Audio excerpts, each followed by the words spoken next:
Joining me now on the Knicks Film School Podcast, which has not closed up shop. Thought about it for a half a second, but onwards we go. Not only a returning guest, but co-host.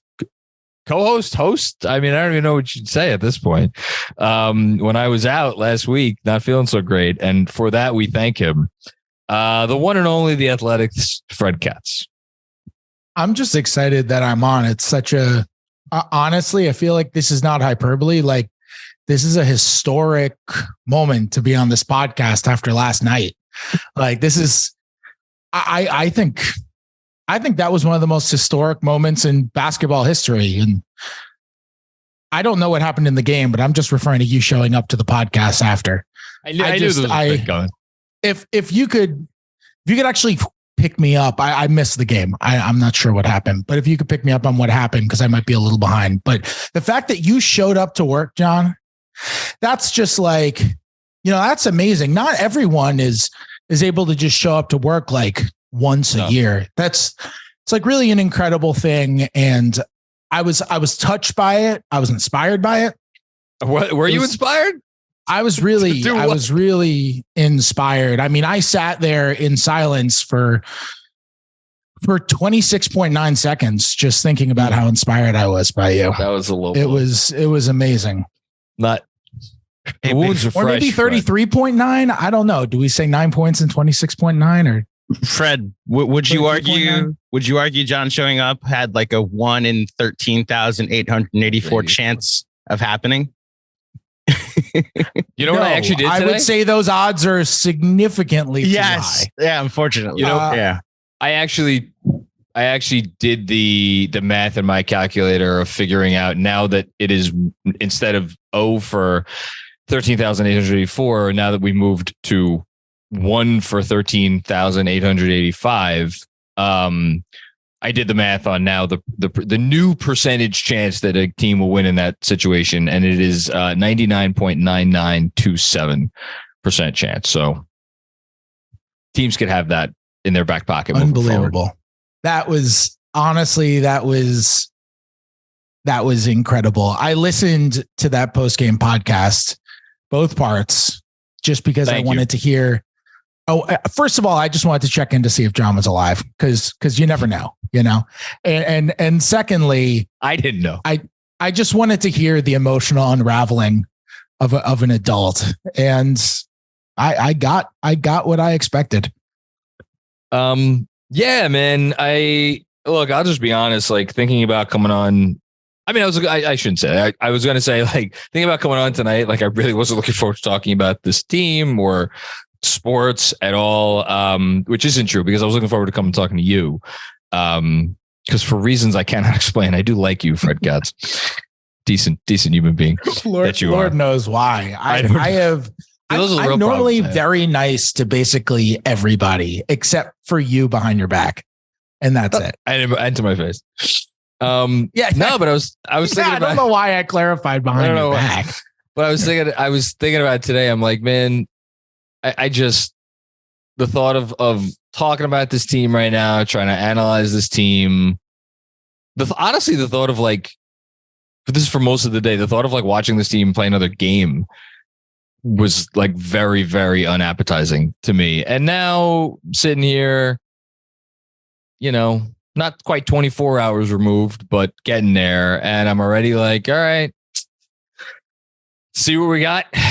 Get San Antonio. Get the wheels back in motion. I'm still struggling, to be honest with you. And I don't know where my mindset should be at. So I want to start by asking you, like, where do you think this team is at right now? I know that's an unfair question, because it's like, who the hell knows? But like, if you had to guess, where do you think they're at?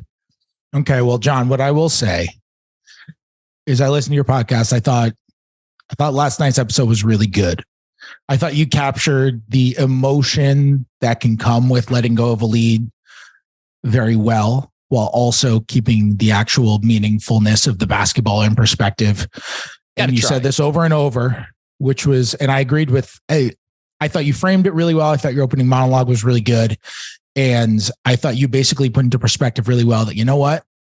Ultimately, it was really bad down the stretch, but you want to play the young guys?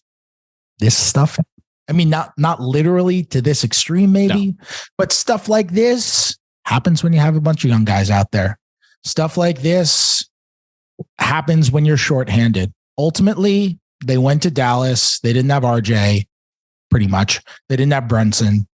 And they took a Dallas team that's really good at home and that had a hot as ever Luka Doncic. Like, my goodness, was he unbelievable.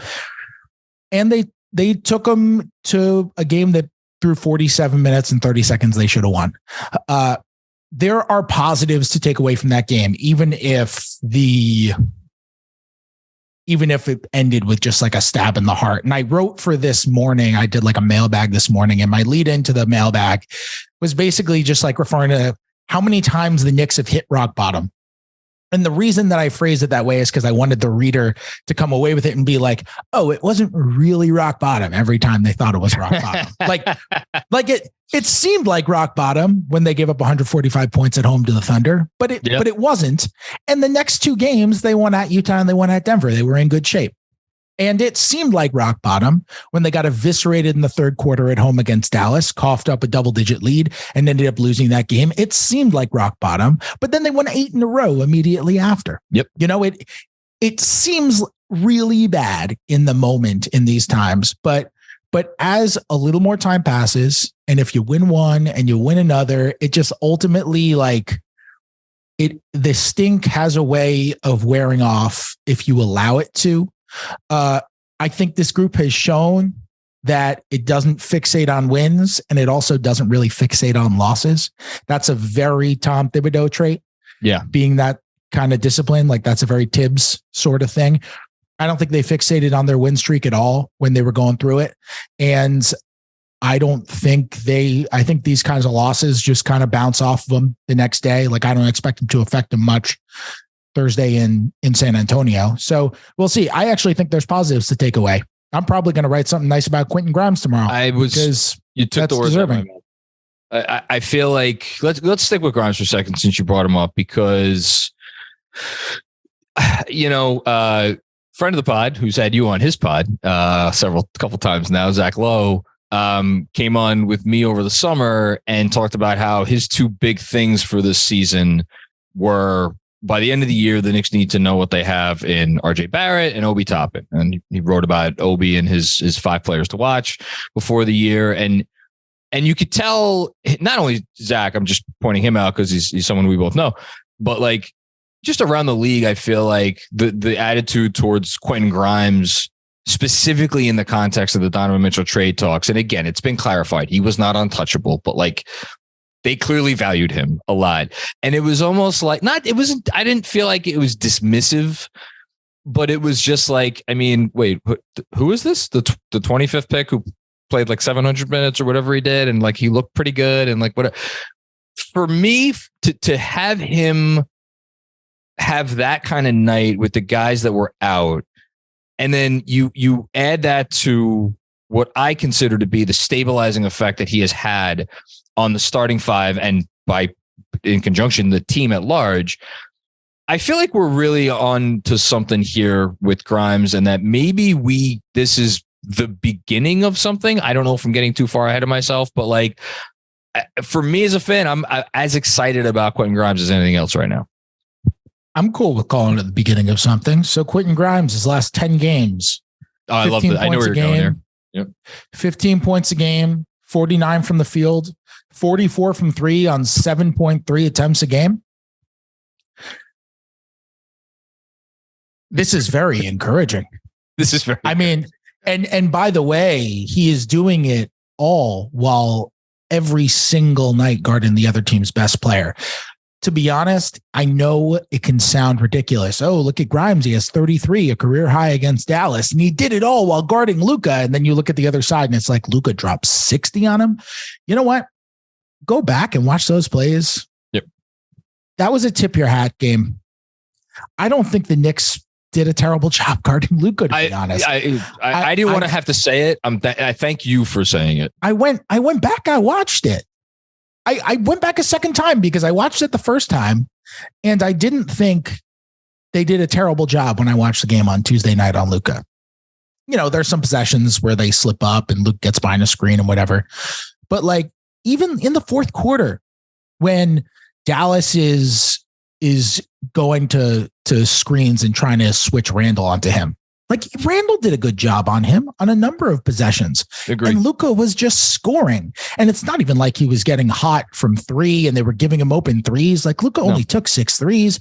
Yep. He was roasting him from the mid range. He was roasting him from like the far out paint. Like he just was hitting these ridiculously difficult shots. And when a great player is just totally and completely on one, there's not really much you can do.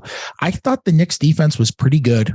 And I thought Grimes' defense was like fine. He had actually some really good possessions. There was one possession in the first half where he manned Luka really well, fought around the screen, stuck with him. Luka goes into the paint. He stays in front of him. You tweeted this out, right? I might have. I think you tweeted. Yeah.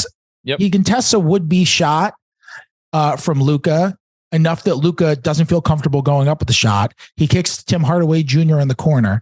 Now Hardaway Jr. attacks a closeout because there's a frantic closeout on him. He goes baseline, and now Grimes notices it. He helps off of Luka, and he goes verticality on Hardaway Jr., and he totally alters a layup. Hardaway misses it, and the Knicks get the rebound. It's like, that's advanced defense from a second-year guy making all of those decisions against a tier 1 incredible player, like a guy who's going to be on everyone's MVP ballot. Well, maybe more than on ballots. I mean, it's early yet, and the team is not that great, the Mavs, but like he's in the conversation. He's in the conversation. Sure, yeah, for sure. I mean, Grimes, I thought did a really good job. The thing is that late, he made a couple of rookie mistakes. He keeps doing these. He's not good when he gets trapped. Mm-hmm. He had a similar play against Indiana where he just barely crossed the half court line and he just got trapped in the corner. And you never want to do that. You never want to pick up your dribble in that corner because you're going to be naturally trapped by the half court line and by the sideline. You never ever want to do that. And then he had another play where he got trapped and looked uncomfortable yesterday. It's just second-year player, and that's what he's doing. But he took 16 threes.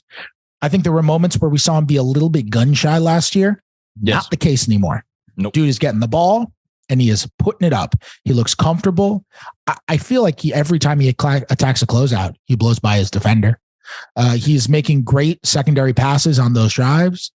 I think he's really developing. Actually, I was pretty high on Grimes coming into this year, and I actually think he's developing faster than even I maybe even realized. And by the way, if RJ is going to miss time and if Brunson has to miss more, they're going to need that.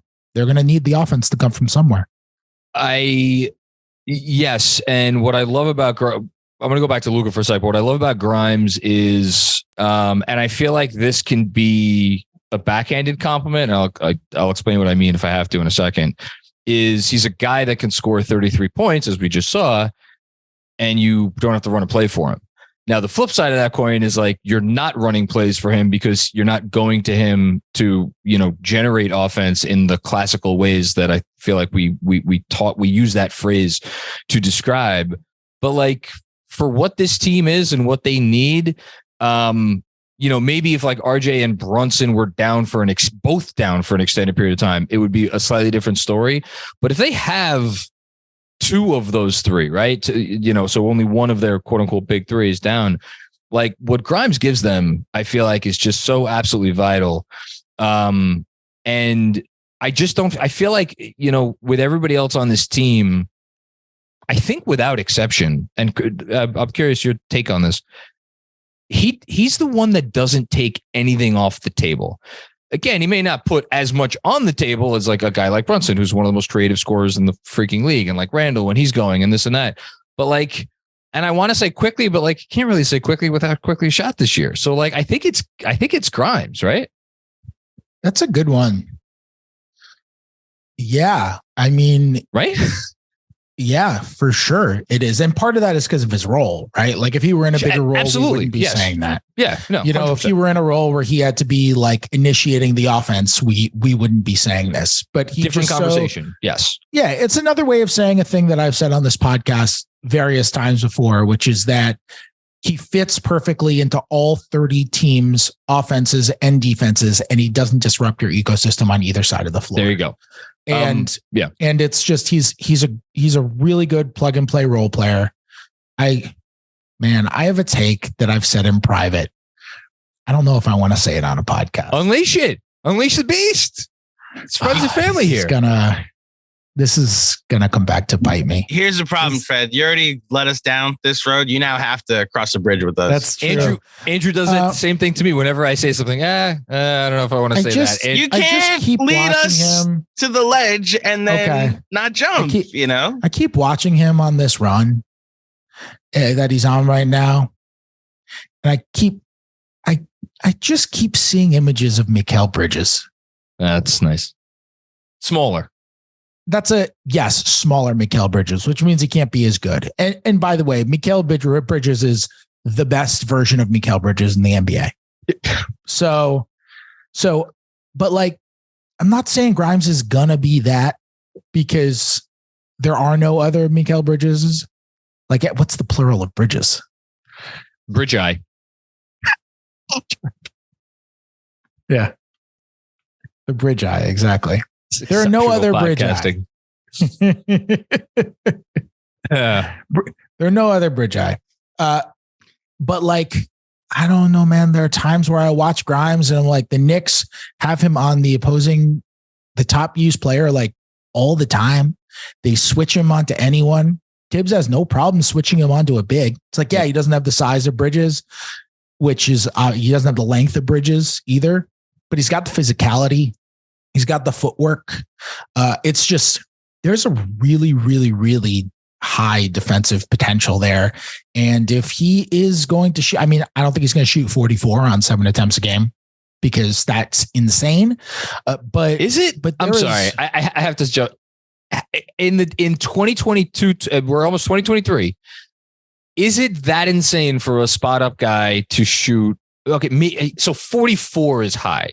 Yeah, I'm just not going to predict anyone to shoot 44% from three. That's fine. Okay. But like 41, 42 on 7 attempts. If you can shoot 40. You can shoot 40. I'm not saying there's absolutely no way it happens. I just mean the 10 games of him shooting 44 from three is certainly not enough for me to say with any amount of confidence that that's the shooter that he is. But can he shoot 40 from three? Sure. For sure. That I think is totally within the realm of possibilities, especially with the types of shots that he takes. Exactly. But he's taking kind of more ballsy shots lately. He took a long three the other day when he was last night when he was feeling himself, and he took 16 of them against Dallas. It's like he knew that was the right move. Yeah, it was. Yeah. And just one more thing on Luka, and you just brought it up again, like his defense and him guarding the best player every time. To anyone who maybe needs a reminder, this is a player, Luka Doncic, who did what he did last night, not as many points, but I think he came pretty damn close against Kawhi Leonard and Paul George in the playoffs. Two of the best wing defenders the NBA has seen in the last 20 years. And on that stage, he did it. So like, and to me, it's like your point is so well taken, because it's not about whether Luka's going to get you, because of course Luka's going to get you. Is his presence out there going to compromise everything else you want to try to do on the defensive end? And what Grimes' ability to at least, keep him honest, it prevented that, which is why a team that went into last night, I think they were scoring about 116, 117 per 100 possessions at home. Like, what did Dallas have again before those fateful last, 30 seconds? It's like the Knicks had done a commensurate job against them. Alas, they did not win the game. So okay, that really is unbelievable. They didn't win that game. Is Luka your MVP right now? Giannis was my preseason pick. I don't want to divert. I feel like he's flying for as much as a guy averaging whatever the hell he's averaging, 20, 8, 12 and 5 or whatever, can fly under the radar. I do feel like he's flying a little bit under the radar, but like best player, best team, third MVP is kind of a capstone. I'm not going to change my vote just yet. Why? Who's yours? It's so tough. Not impossible. Luka. We did this last week, so either Giannis or Jokic. Although since the last time when I ranted about Jokic had another just monstrous game. I think either Giannis or Jokic, but Giannis has just been so incredible defensively this year that he might be my guy. He might be my guy. I mean, another guy who has to be up there is KD. That's for sure my top 3 right now. Yeah. But it's tough. And There's so many good candidates. Embiid is on an insane run. Tatum is obviously as good a choice as anybody. Luka has been unreal. Like one guy who I've said is not going to be on there, plus Steph, who's hurt right now, but was insane before he got hurt. Yeah. I mean, Donovan Mitchell, who the Cavs are still 4th in the East. He's still been the best player on that team. Like I don't think he ends up with the top 10 by the time all said and done. That dude's had an outstanding season. Yeah. I mean, he's definitely all NBA, Mitchell. Yeah, for sure. He's all NBA. Yes. But like when you look at like, if the Pelicans finish in the top 3 or so, like you got to figure Zion's getting like some MVP votes. So that's a good transition. Because I think it's going to be a way to loop it back around to like what you said earlier, which is they'll get a win and then they'll get another win. And like, this will start to fade into the distance. And this, I don't mean this to be as existential as it's going to sound, but it gets to the point of like, what is the point of this season again? Like the 2022-23 New York Knickerbocker season, right? Because they do not have one of the players that we just mentioned. And as a result of that, they are not in any serious contention to do anything other than maybe put a scare into someone in the first round of the playoffs, if they even get that far. And I still don't think that that's a guarantee. And I keep going back to unless you're rooting at this point for just everybody to get fired, which I guess there are still some people rooting for that. I think it has to be Leon Rose came here, brought along Tom Thibodeau with him, stabilized the organization. That stability seemed to show major fractures last year. And now this season, to me at least, is about fixing those fissures and reminding everybody around the league, like, okay, the Knicks are actually on the right path. They have their shit together. They're not going to be reactionary, whether it's by trade or by a firing or by whatever the case may be. And they can, like, this is now 2 out of 3 years. Team could put one foot in front of the other. They're developing talent. They have a plan. They have a path. They have these assets. This and the other thing. To me, that's still what it's about, which is why a loss like, last night's frightens me, because I just don't want it to fall off the cliff. That's all I'm worried about right now. Like you deal with wins and losses. You just don't want the extreme downside. Where is your head at as far as everything I just said? My head has not changed at all in the entire season of where they're at. I have felt kind of the exact same way about where they're at the entire year, whether they won 8 in a row, whether they lost 4 in a row. I don't think it changes that much about the big picture, which is that I still think this team ultimately is star hunting for the first star on the door.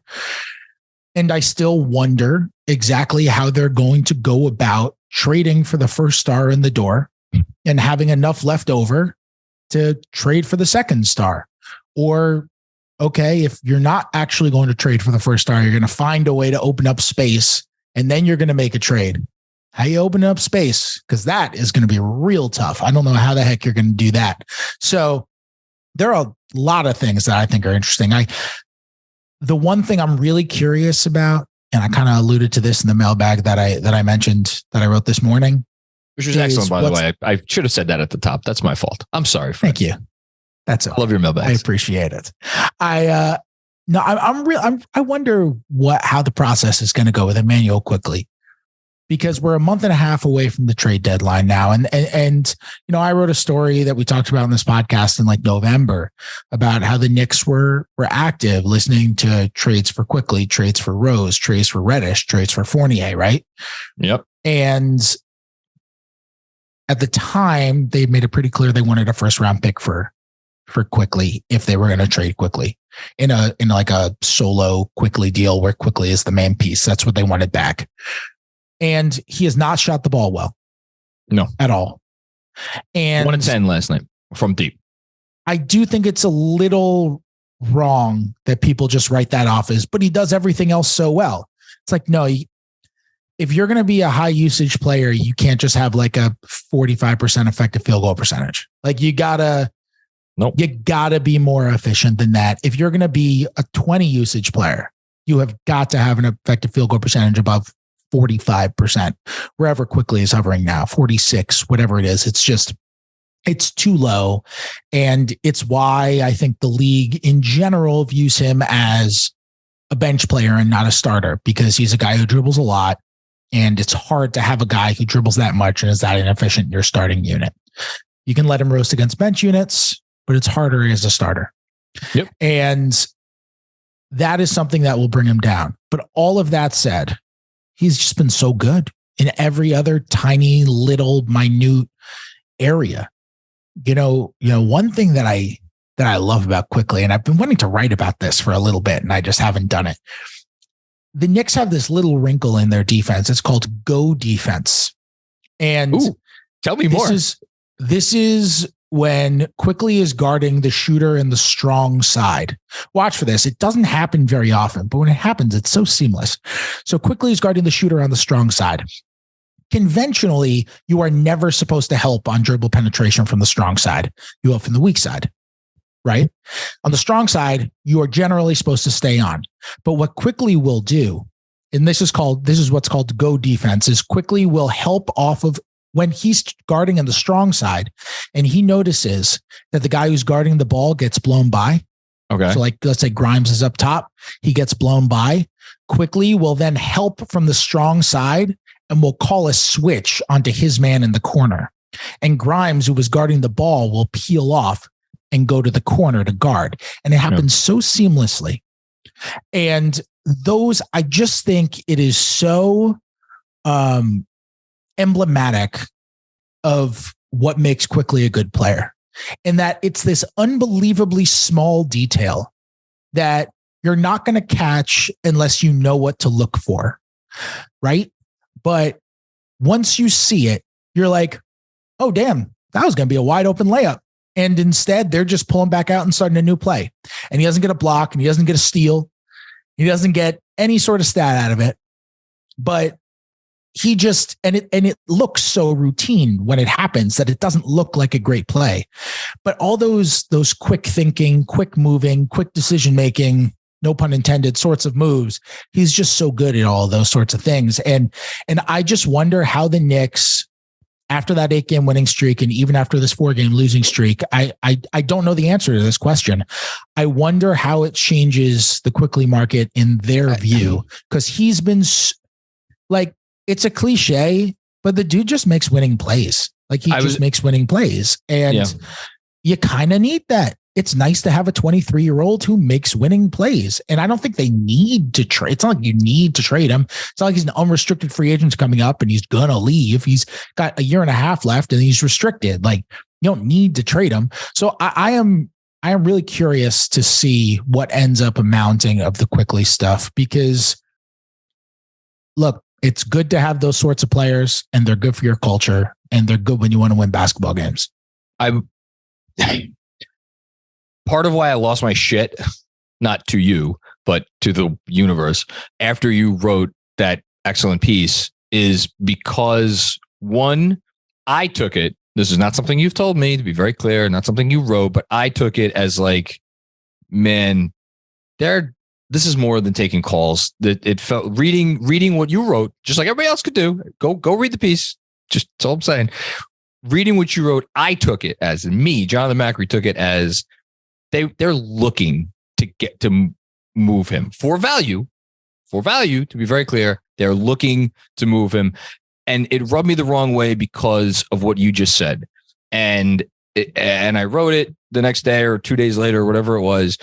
If you draft a guy like this and he does the sorts of things that you are describing, and you're looking to trade him before the trade deadline of his third year, something is not right. in that case, which gets back to my larger point about it's not even about Emmanuel Quickly. It's about the larger process that's going on here, and like, is this a sound decision-making apparatus behind the scenes? And I'm looking at it right now. I just went to double check and it's still where it was a few days ago. On-off differential on defense. Emmanuel Quickly via cleaning the glass, 99th percentile. They're giving up 14.2 fewer points per 100 possessions.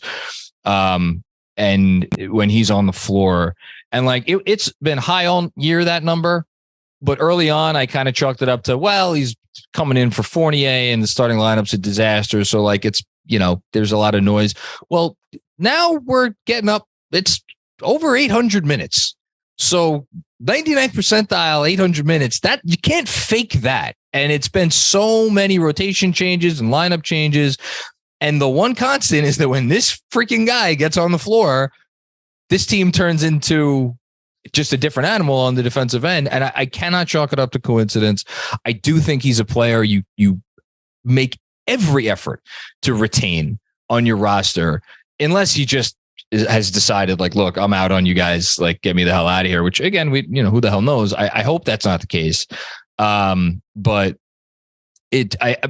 I too am curious, Fred. I will just say that. Yeah. I mean, I think you said it well.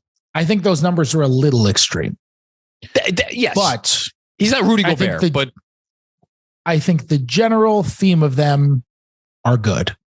And I think the general theme of them are true. The Knicks are much better defensively when Immanuel Quickley is playing. There's no question about that. And he's good. He's good on the ball.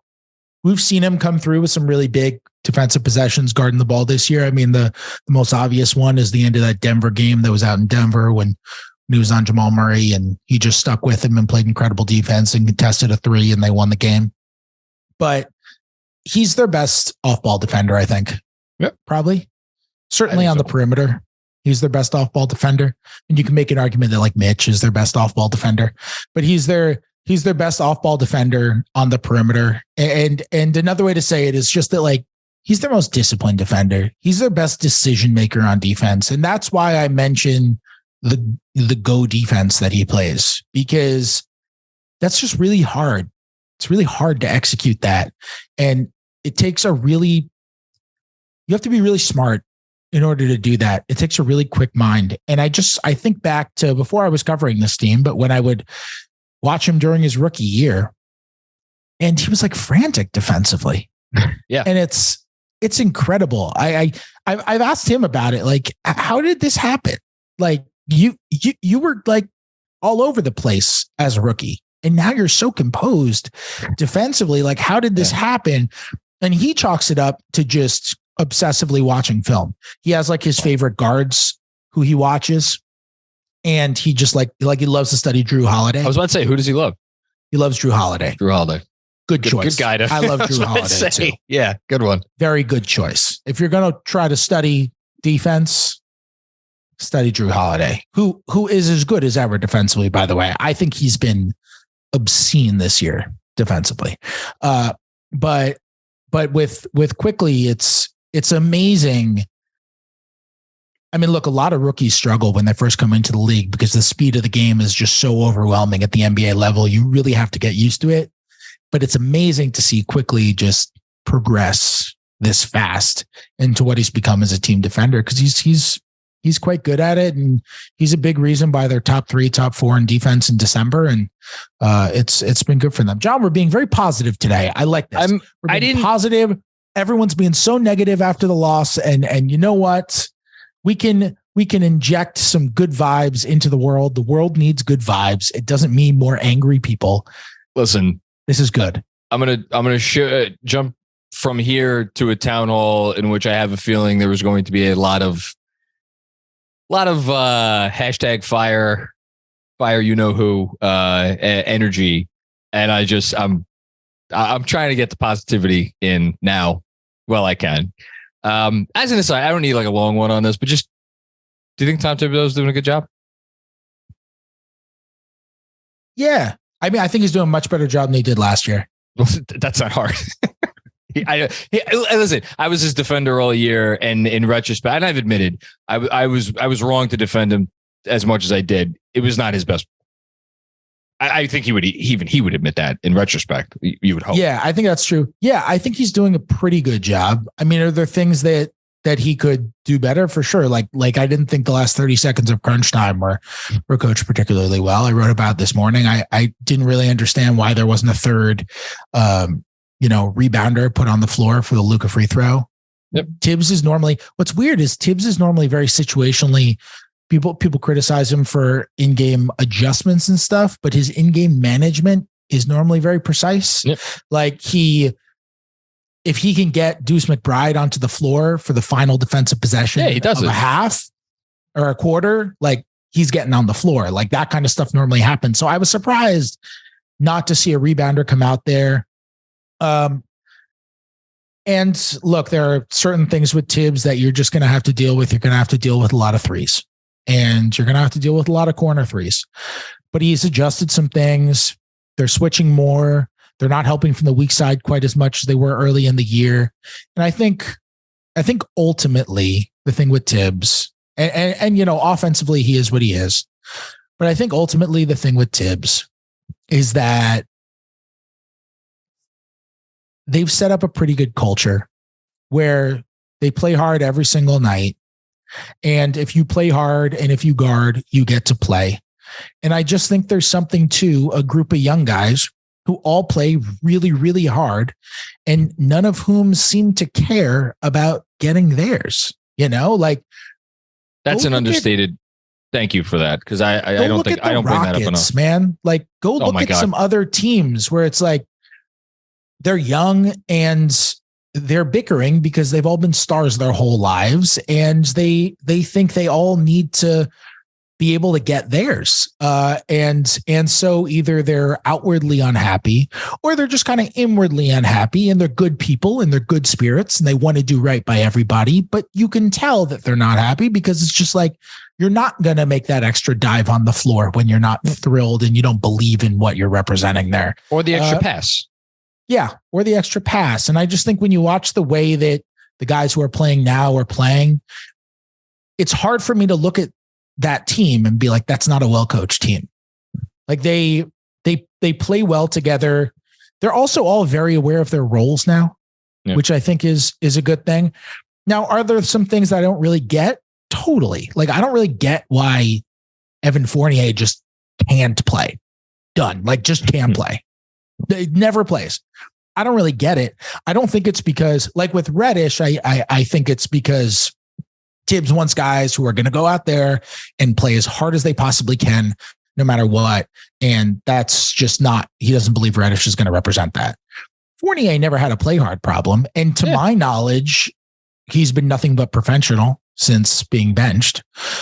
So like, I don't really get why Fournier can just never play no matter what, even when they're down. Like we keep saying the Knicks were shorthanded last night, but they were like self-imposed shorthanded, right? They weren't actually shorthanded.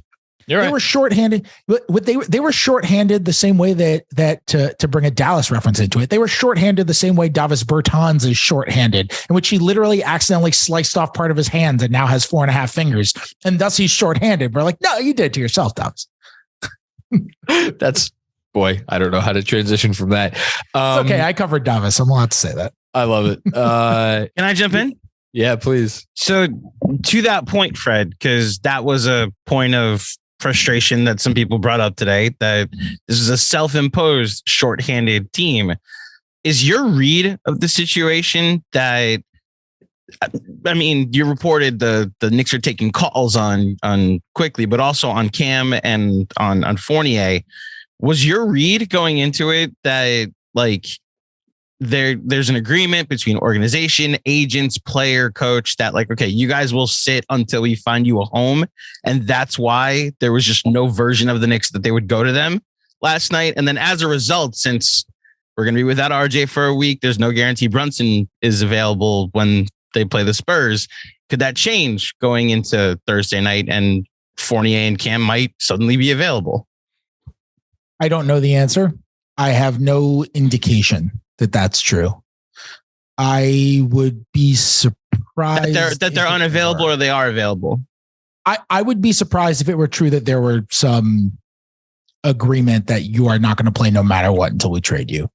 But I have no indication that that's true. I guess I have no indication that it's not true, but I haven't heard that. I mean, if I were Reddish's or Fournier's reps, I wouldn't even want that.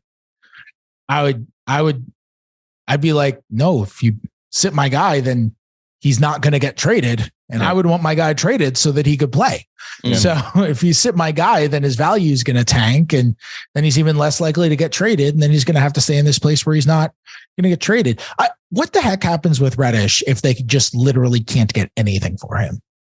Like, oh man, he walks. John, what happens? I was sitting there last night and I was thinking, like, if he literally, let's say he literally does not play no matter what. And last night it's safe to say he might literally not play no matter what. Like, he's just so deep in the doghouse that he'll never get him. I'm just trying to, I'm trying to think of the value of because the cap space doesn't matter. So you retain his cap hold, but they're not going to tender the qualifying offer. So if they're not going to, I was thinking you just buy him out. No, but I'm saying, is there any value to retaining his rights into the summer? And I just think there is because of a sign-in trade. Yeah, but that I see. I should be more brushed up on this than I am. Doesn't that mean you have to tender the qualifying offer? I'm not sure. Okay. Yes, yeah. And I don't think they want to tender the qualifying offer to Cam Reddish. That's true. If you don't want to tender the qualifying offer, then I mean, it's a top 55 protected fucking second round pick on February 8th or 9th, whatever it is. I think they will be able to trade him. I think they will too. Yeah. Someone will give something. They'll be like, they'll see, all the marvelous stuff that a lot of other teams have fell in love with, and they'll see the athleticism and the finishing, and just like, he's so graceful when he finishes at the rim. Like, his Euro step is so graceful. It is. And they'll see that and they'll think he is 23 years old. Let's see if there's something here. And the price will be so low that they'll be like, there's actually no risk. This is no risk, all reward. Yeah. And I think somebody will go for it. But I agree. There's a world where no one does. And I just wonder, I mean, buying him out would be like insane from you just traded a first round pick for him sort of vantage point. But also, like, if he's literally never going to play no matter what, then isn't that roster spot better used on somebody else who might play?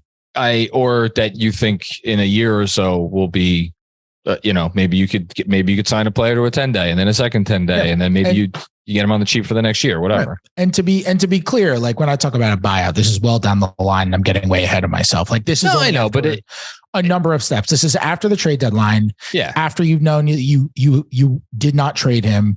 And it is when you have decided definitively as an organization that you, like you said, you're not going to tender the qualifying offer for him. You're just going to make him unrestricted. It's a good theoretical exercise on the Fournier point. And then I want to ask you one more question, then we got to get out of here. To me, it's like you are someone that used to binge. Stay with me for this analogy. I promise. It may be terrible, but it's going somewhere. Let's say you're someone that binges on carbs, and anytime you can't regulate yourself. You just don't have the ability to regulate yourself, and it always makes your diet go to shit.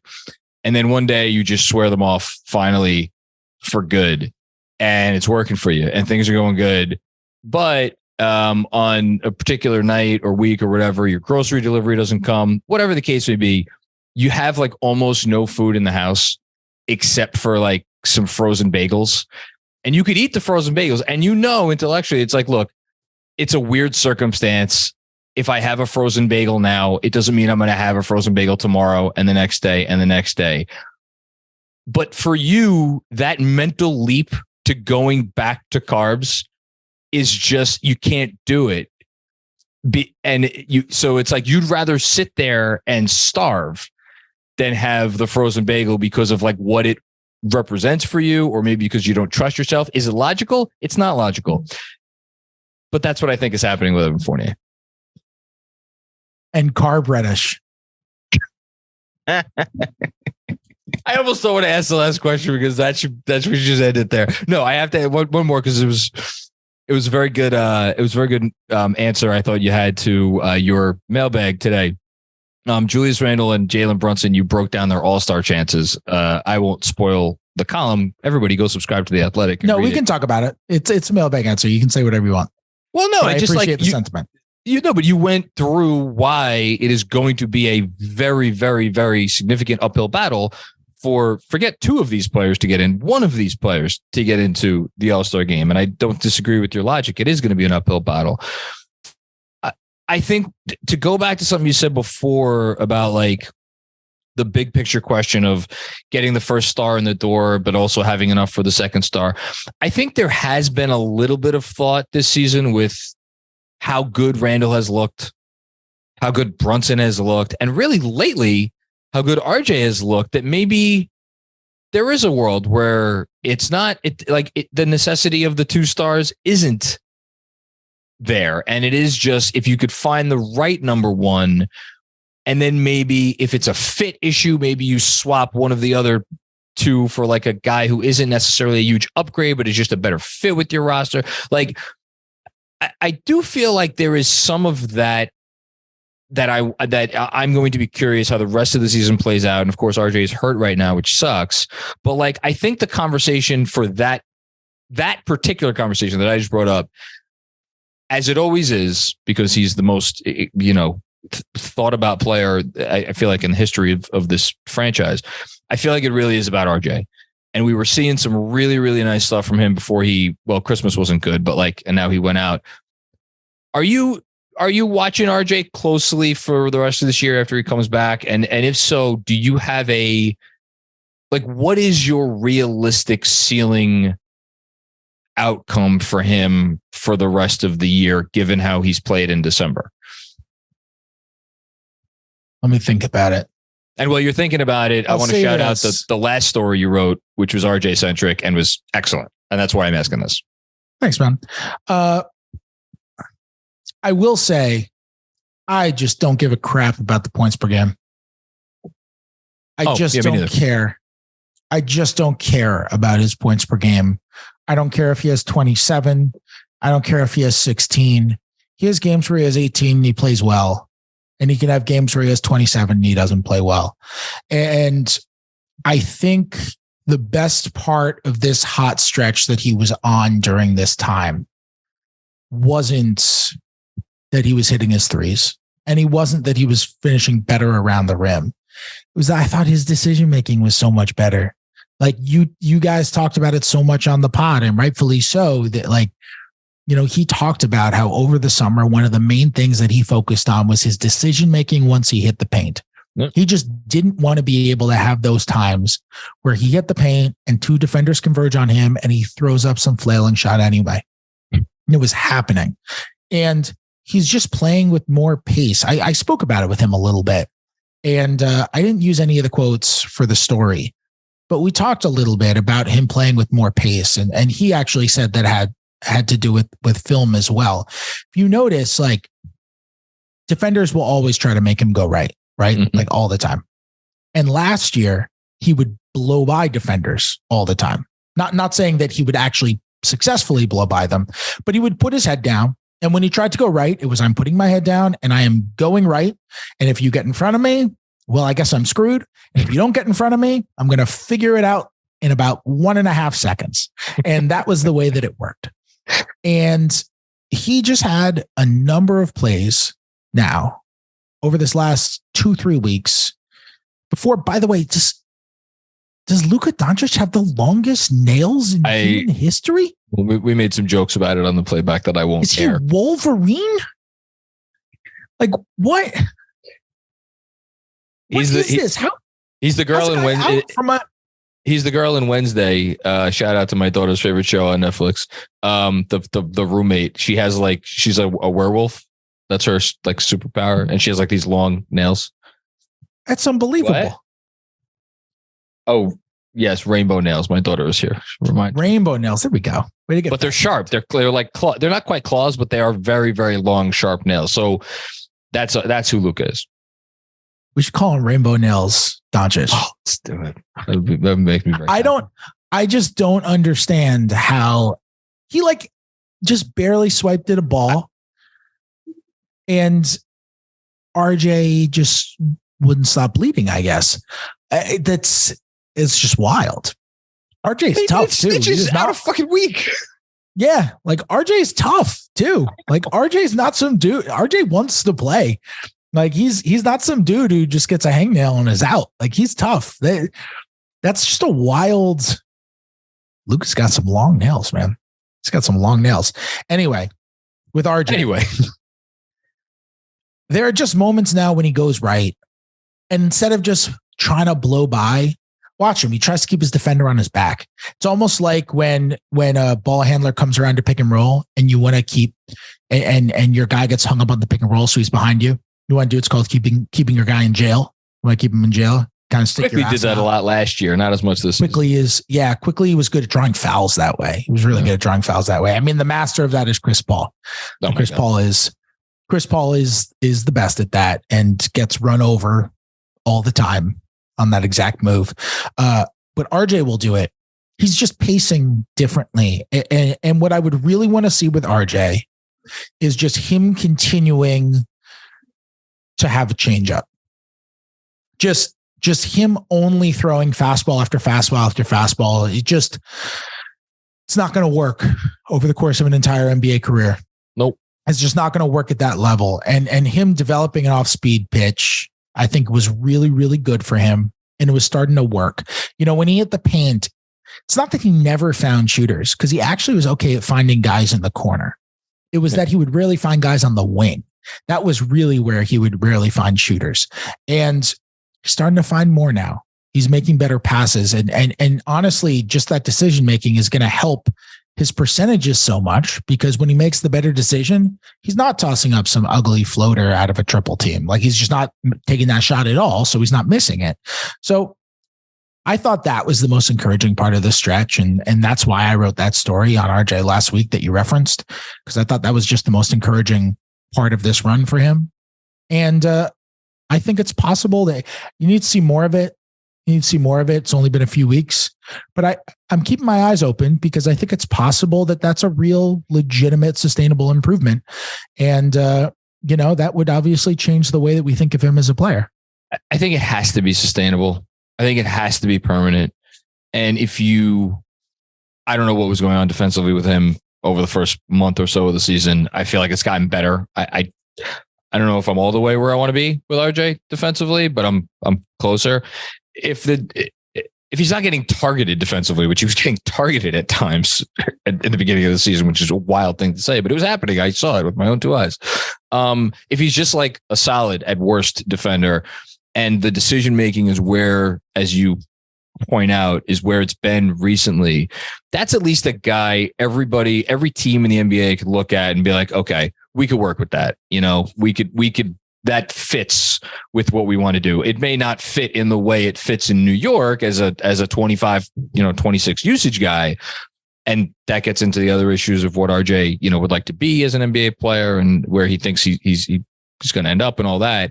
But like, you're out of the danger zone. And then it's just about, okay, well, how high up can we go from here? I completely agree with you. I'm happy that's what you brought up where he's concerned, because it's what I'm looking for as well. So yeah, you're very positive about the Knicks. My fellow beat writers are going to call me a homer, even though I didn't even grow up a Knicks fan. Let me tell you, you call like it is. That's the reality of the situation. It's not that bad. They're fine. They're 18 and 17. They're where they're supposed to be. They're 6th in the East. I didn't pick them 6th in the East. I didn't either. I think I picked them 9th, which, another bad week. We'll see. But hopefully, yeah, I mean, they're also like, they're what, up 1 on 9th? Yeah, whatever it is. It's going to be, I have a feeling we're now into the stage of the season where 6 through, I guess, maybe Chicago hangs around. Maybe Washington makes some kind of crazy trade. We'll see if that Beal injury is real or not. I mean, oh yeah, forgot about that. That's a good one. Well, a lot of we'll sees, but they'll be in it moving forward. Fred Katz, you're amazing. Thank you so much. You stayed a little overtime because you're the best, and that's just what you do. For anybody you guys, I will say I am always thrilled to come on. You guys are the best. You guys have a great podcast. And John, I'm just proud of you for showing up, man. It's impressive. 2 days in a row at work. 2 days. Got to pay the bills, Fred. There are so many bunnies just celebrating in the woods right now, being like, I'm so happy that I'm alive and my family's alive, and there's just no one here to murder me right now because he's just preoccupied podcasting. I don't even know if you listened to the podcast that we did, in which I accuse you of murdering bunnies in the woods. I was going to say I was going to bring my, but that's now out there, so you might as well admit to it. No, I was gonna bring my coonskin cap and wear it for this pod, but I thought better of it. I didn't want to scare the children. Remind folks at home, please, if you wouldn't mind, where they could find you and your wonderful material. Read me on The Athletic. Follow me on Twitter at Fred Katz. And that's about it. That's about it. Good job. That is about it. That's about it. Signing off for Carb Reddish. I'm Fred Katz.